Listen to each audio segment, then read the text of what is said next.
This is the audio notes for acid-base titrations for AP Chemistry.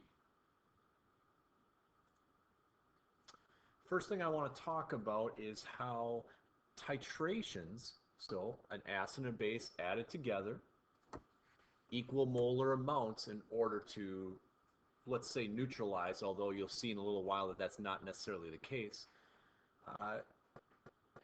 Titration math is an example of solution stoichiometry. So this is a topic that we covered first semester a fair amount, so I'm not going to spend a lot of time on it. However, I'm going to do the practice problem that you can see in front of you. And this is kind of your typical titration problem where if I put 20 milliliters of an acid and I don't know its concentration, I'd put that in a flask below my burette. I'm going to be showing a video in a little bit that will remind you of the procedure when dealing with an acid-base titration. Then let's say inside my burette I have a 0.01 molar NaOH solution, and 15 milliliters is what's needed to reach the equivalence point. Recall that an indicator is used to help find that equivalence point, so a color change would occur like in Chem 1, phenolphthalein was used. At the bottom of this slide, I'm showing you the steps I would do to perform this calculation. I'd write a balanced equation, I'd identify what I'm given, and then my three steps. Take molarity times liters to equal moles of what you do know. Use stoichiometry, so the coefficients from the balanced equation, in order to figure out moles of the unknown. And once you have those moles, divide it by the liters that was given to you to solve for the molarity. So I am going to switch over here and show you this particular problem, which starts with NaOH plus H2SO4 creating sodium sulfates and water. Now let's remember to balance our equation. So for example, I need a 2 in front of the Na and a 2 in front of the water. What was I given in this problem? Well, I was given the concentration of sodium hydroxide, and I was given its volume. As for sulfuric acid, I was given its volume, but I was not given its concentration. That's what I'm trying to solve for. So, I would start off with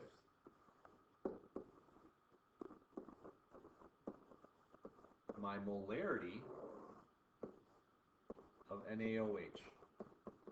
Again, I'm just rewriting a capital M as moles over liters, because then I can cancel out units when I set up my first conversion. My first conversion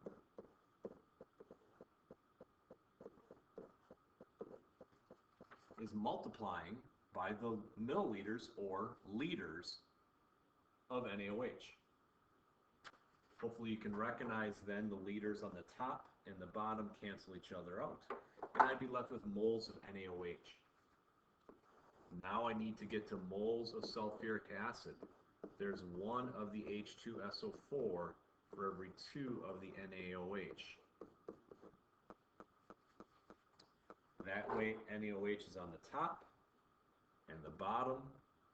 They cancel each other out. That would give me moles of H2SO4. Moles divided by liters, which in this case is 0.0200, would get me to molarity. And in this particular problem, 0.00375 molar sulfuric acid. A couple things to note on this calculation before we move on. First off, notice how I did convert both volumes into liters. Technically, if you kept them into milliliters, they would have canceled each other out as well, so that wasn't necessary completely. However, it's usually shown in liters, because remember, molarity is moles per liter, not moles per milliliter. Second thing to note is if this equation were a 1-to-1 ratio, and if you look at the coefficients, it's actually a 2-to-1, but if it's a 1-to-1 ratio, I could have kept this even simpler, and I could have done an M1V1 equals M2V2, where the moles of the acid would equal the moles of the base. Now, the reason why I bring that up to you is if you were ever to see this on a multiple choice, and it was a one-to-one ratio, that would be a little bit quicker way to solve rather than doing solution stoichiometry like I did right here.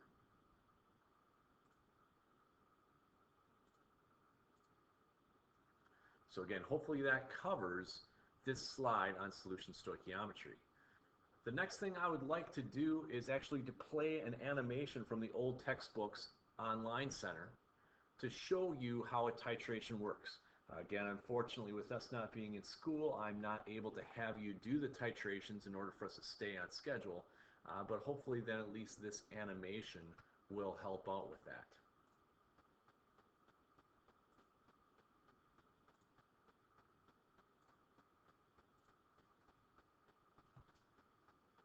In a titration experiment, a solution of accurately known concentration, called a standard solution, is gradually added to another solution of unknown concentration until the chemical reaction between the two solutions is complete. Let's consider the titration of an unknown concentration of a hydrofluoric acid, HCl, solution with 0.20 molar sodium hydroxide, NaOH. Click on the button to begin the titration. So first off, notice how it gives me the molarity of the NaOH. It gives me the volume of HCl, very similar to the question I just did. Throughout the process of the titration, I will determine the volume of NaOH that I need. By the way, there's a pH meter, which we would have done as well. Feel free, if you want to do this simulation on your own, you can, because again, the link is on the notes. Choose to add NaOH to HCl in 5.00 milliliter increments. Make sure to notice the change in pH and the reaction on a molecular scale. Note that hydrogen ions, H+, from the acid combine with hydroxide ions, OH- from the base to produce water. Also note that as H+ is removed from solution, the pH of the solution increases. Click to add more sodium hydroxide. So if you notice on the bottom box here, there is H+ ions, but then the hydroxide combined with that to make water. There is some spectator ion, Na+ now present as well. Last thing to notice is if the pH started at a pH of 1 and I added some base, well, obviously there's less acid ion present. The pH did go up a little bit. Same thing just happened again. pH went up, some of the H+ got used up. Remember, the pH is a power of 10 scale. So early on, the pH doesn't change much. I've added 15 milliliters of 0.2 molar. The pH has only gone up by 0.4. But remember, to go from a pH of 1 to a pH of 2, that's 10 times more acid in a pH of 1 than in a pH of 2.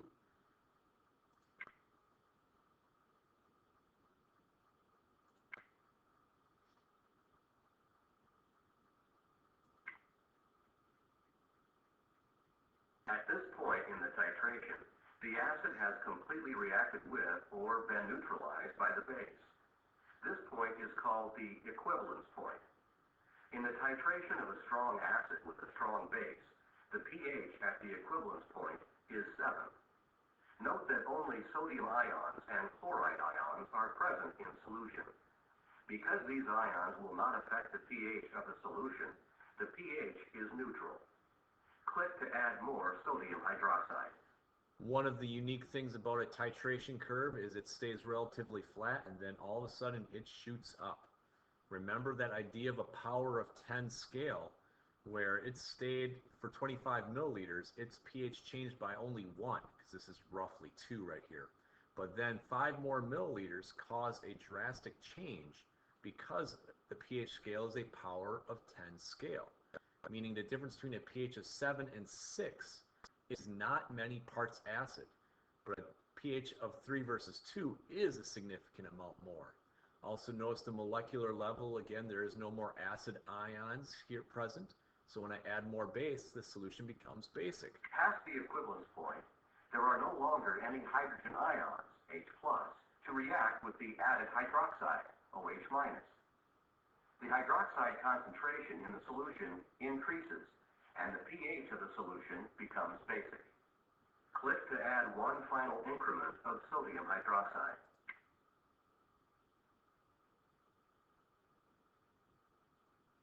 Now let's calculate the molar concentration of the HCl solution. From the amount of base added to reach the equivalence point, you can calculate moles of base.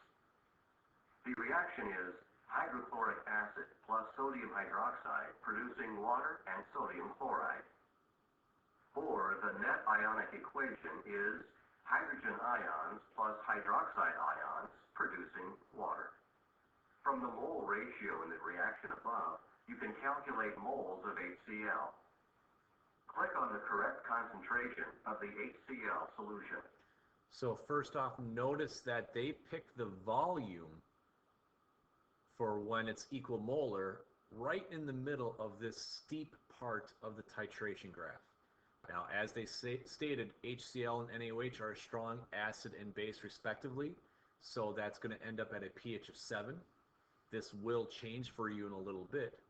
However, if I did M1, 30 milliliters, times V1, 0.2 molar, so here's my M1 and my V1, sorry for mixing those two up, 30 times 0.2 would get me 6, equals, here's my V2, what's 6 divided by 60?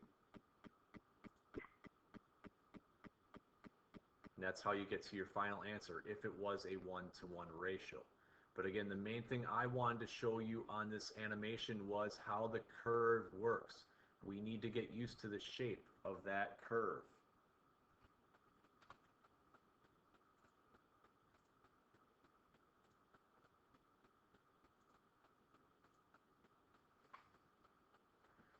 You can see on the right-hand side of this graph as well, we could start off with a base, and then an acid is added. But in both these examples, the equivalence point, where there's equal molar amounts of acid and base, is at a pH of 7, because this is a strong acid with a strong base. So again, graph on the left is you start with an acid, because the pH is below 7. Graph on the right, you start with the base, because the pH is above 7. Which brings me to the trickier part about this. What if we don't titrate between a strong acid and base? And this actually would have been what your lab was that you would have done. Here's an example. Sodium hydroxide, which is a strong base, plus acetic acid. We should know that as a weak acid. After all, that was the acid component when we did the buffer lab. You can see my balanced equation shown here as well. Now, what makes this unique is that since it's a weak acid, I have acetate. Acetate is the conjugate base of a weak acid. Remember a week or two ago when I showed you that some ionic things can make solutions slightly acidic or slightly basic. And how do you know if an ion will make it slightly acidic or slightly basic? It has to be the conjugate of something that is weak. So my acetate, which is right here, I have shown on this next equation below. When acetate is in the presence of water, it undergoes hydrolysis. It reacts with the water. And when it does, it creates a little bit of hydroxide. Notice how the graph on the right-hand side, the middle of that steep upslope is not at a pH of 7. It's closer to a pH of 8.5 or 9. Because when you have a strong base with a weak acid, the conjugate of that weak acid is going to undergo hydrolysis. And when it does so, it's going to be slightly basic when we're done. Now, if you still want to do your titration math, solution stoichiometry, you can. Because when that steep slope hits, that is when the moles of the acid equals the moles of the base. So don't change that math that I showed you a little while ago. Just realize it's not going to happen at a pH of 7.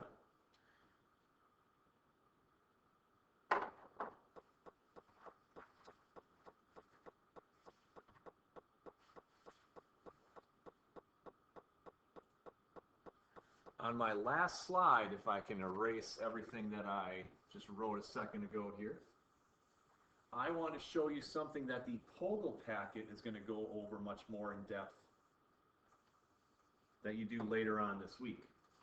And this is what we would call a diprotic acid. Diprotic referring to 2 protons. If you look at the formula of my acid, H2A, that means it will undergo 2 losses of hydrogen. It has 2 protons to donate. If this is step number 1, that correlates to this first equivalence point. And if this is step number 2, that correlates to the second equivalence point. So you can see more than one steep upshoot. Now there's a couple of things I want to explain about this graph as we wrap up. First off, notice the pH at the first equivalence point is below 7. The reason why is after the first equivalence has been reached, I still have HA present, which is an acid. Albeit a weak acid, it is still an acid. So if I have acid present in solution, it's going to be at pH below 7. However, at that second equivalence point, the pH is above 7. Because now at that second equivalence point, all I have left is that conjugate base. And as I stated on the previous slide, when you have conjugate base present, it will undergo hydrolysis. It will create some hydroxide. Very last thing to note, and is what's referred to as the midpoint. Think about this reaction that I've shown on the top here.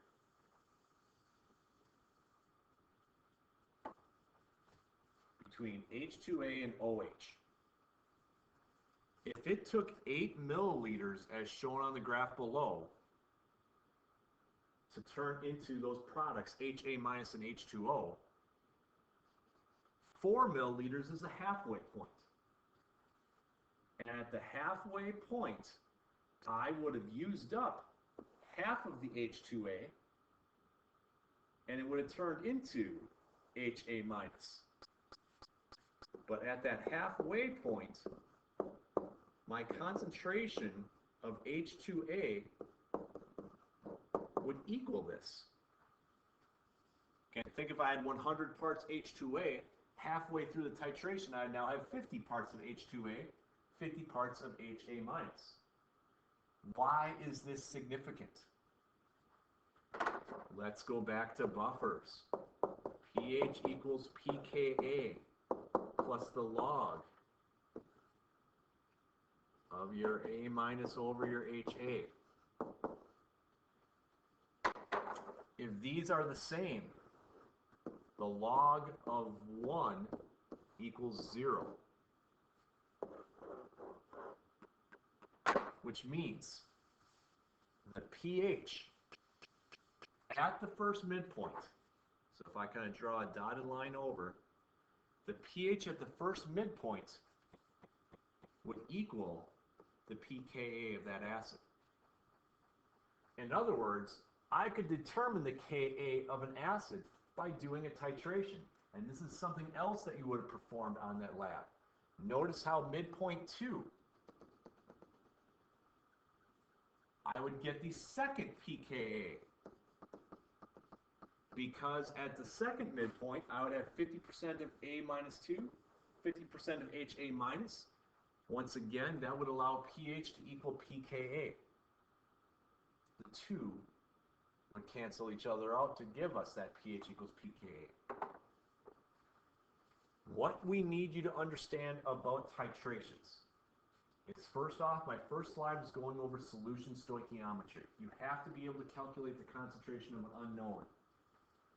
Secondly, You need to be able to understand how not every titration is between a strong acid and a strong base. The reading guide that you're going to be doing will help out with that, but you could have a strong acid with a weak base, or vice versa. You should be able to also look at titration curves to recognize that. Speaking of looking at titration curves, we should be able to get information from it besides the strength of the acid and the base. Like, for example, identifying the midpoint, the halfway point to reach the equivalence. That will help you determine the pKa. And if you remember, the pKa of an acid equals the negative log of the K value. Remember, the K value tells you the strength of an acid. So what you are going to do, now that you've done listening to these audio notes, is you are going to do the titration curve reading guide that's going to talk about strength and looking at the curves. Then there are some practice problems dealing with both solution stoichiometry and looking at curves for you to work on. And everything is on Schoology for that. And then if you're breaking this up into 2 class periods, your following class period is going to be working on the polyprotic acid Pogel packet. And then start looking at the AP classroom material that will be opened up for you.